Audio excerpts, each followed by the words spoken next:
The political motivated graft cases, which were actually being fabricated and they were imposed by the retired President Uhuru Kenyatta to some of Dr. William Samoei Ruto's allies, have officially been withdrawn by the Director of Public Prosecution, Nordin Haji.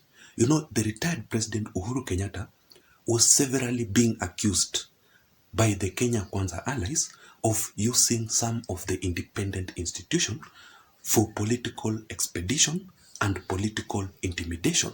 And the main independent institution that Uhuru Kenyatta used to frustrate Dr. William Samoei Ruto's allies is the use of criminal justice system. So Dr. William Samoei Ruto's allies were innocently targeted, they were arrested and prosecuted. Kindly allow me to use that word innocently, simply because the Director of Public Prosecution has made it very clear that these people actually don't have any case to answer. They have absolutely nothing or any case to answer. So I can definitely say that I think the freedom that the DP Rigathi Gachagua has been talking about is finally with the Kenya Kwanza allies, simply because right now, as we speak, they can clearly perform their daily duties. They can carry out with their leadership role without being followed or being intimidated by any government or being frustrated by the government.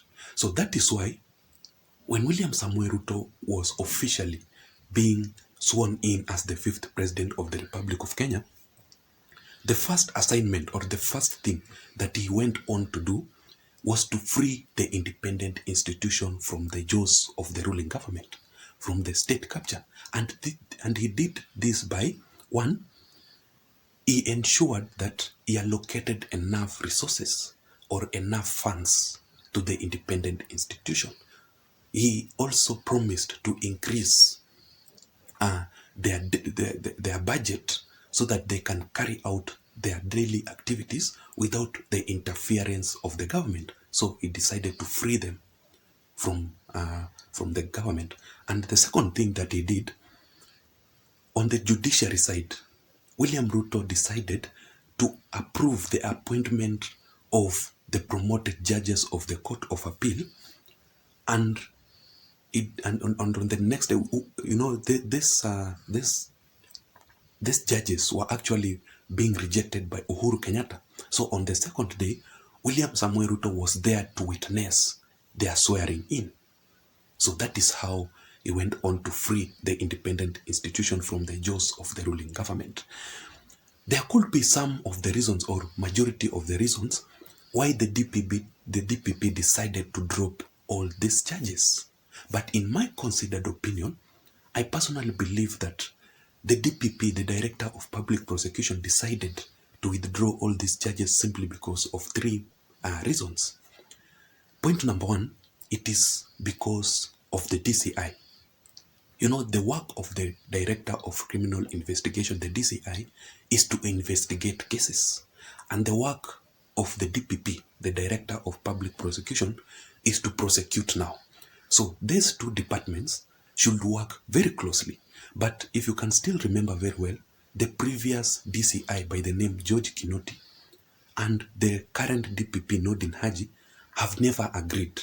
They had their differences simply because the DCI, George Kinoti, was actually being used by Uhuru Kenyatta to frustrate or to intimidate other allies.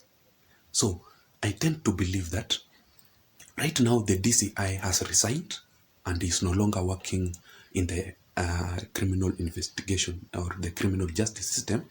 That is why the DPP has decided to drop all these charges, you know, because of various reasons. Right now, the DCI is no longer working with them.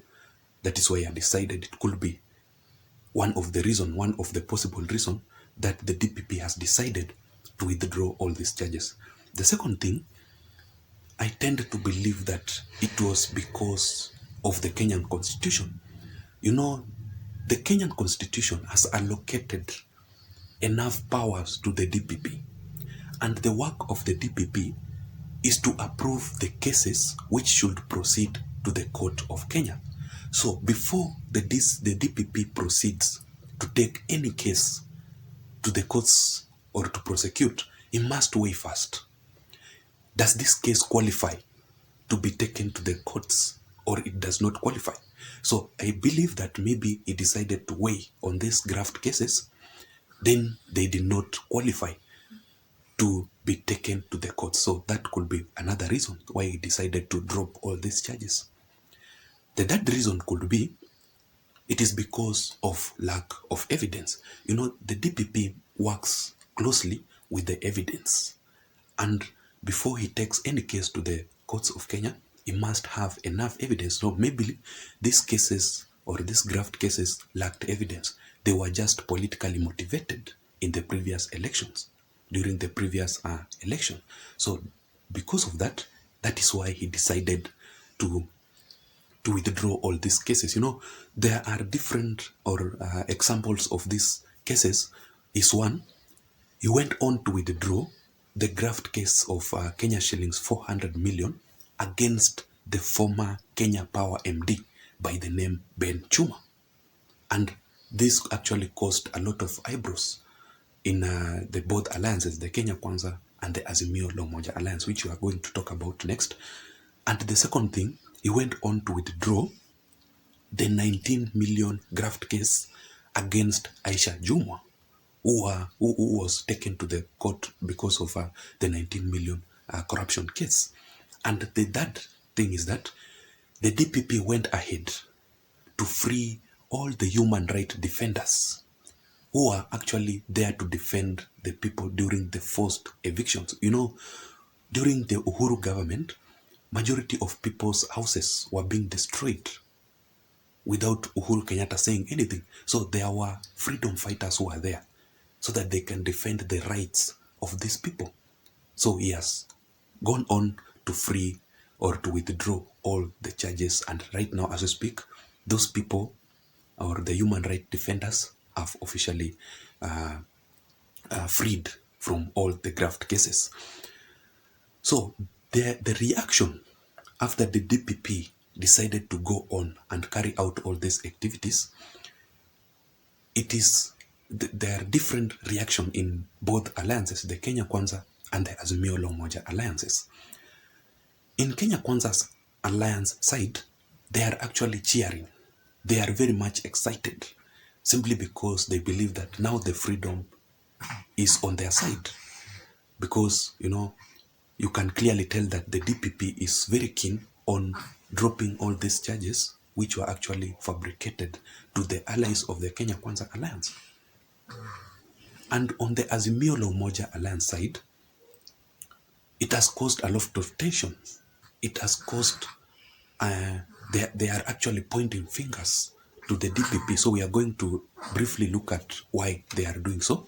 But before that, if you're watching this video for the first time, please support me by subscribing to my YouTube channel. Please give this video a thumbs up so that YouTube can recommend my channel to reach out to other people. And to my subscribers, to my loyal viewers, I just want to take this opportunity also to thank you guys for your continued support. So thank you so much as you support me. So the Azimio La Umoja Alliance is pointing fingers at the DPP because of the following reasons. One, they are accusing the DPP of working closely with the current president, Dr. William Samoei Ruto, for revenge.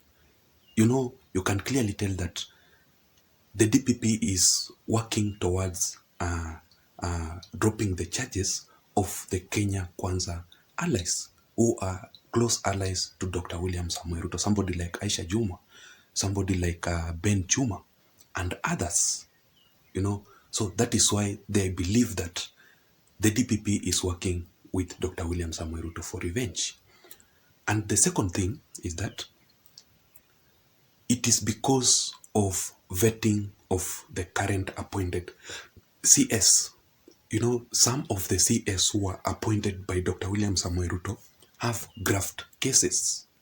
So I think the DPP is very keen on freeing or making these people, you know, you cannot be a CS with some corruption scandals, some corruption cases because of the integrity issues.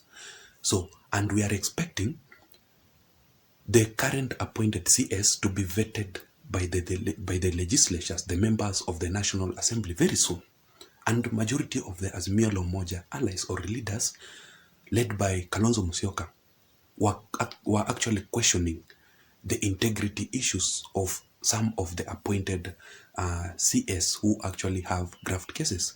So I personally believe that right now, as we speak, the DPP has dropped all these charges. Therefore, the appointed CS are very clean and they can proceed on with their function, with their duties after being vetted by the legislatures. That is the second reason. That reason could be, or the Azimio La Umoja are accusing the DPP of failure to fight the corruption cases or the graft cases. You know, after the DPP went ahead to drop all these charges, the Azimio La Umoja believes that he has failed to fight the graft cases because he's saying that there's lack of evidence. You know, these cases were actually hot air. They were politically motivated cases. So they are accusing the DPP of failure to fight the graft cases. I don't know what you think. Let me hear your thoughts on the comment section below. Otherwise, I don't have much to say. Thank you so much for watching my videos. Thank you.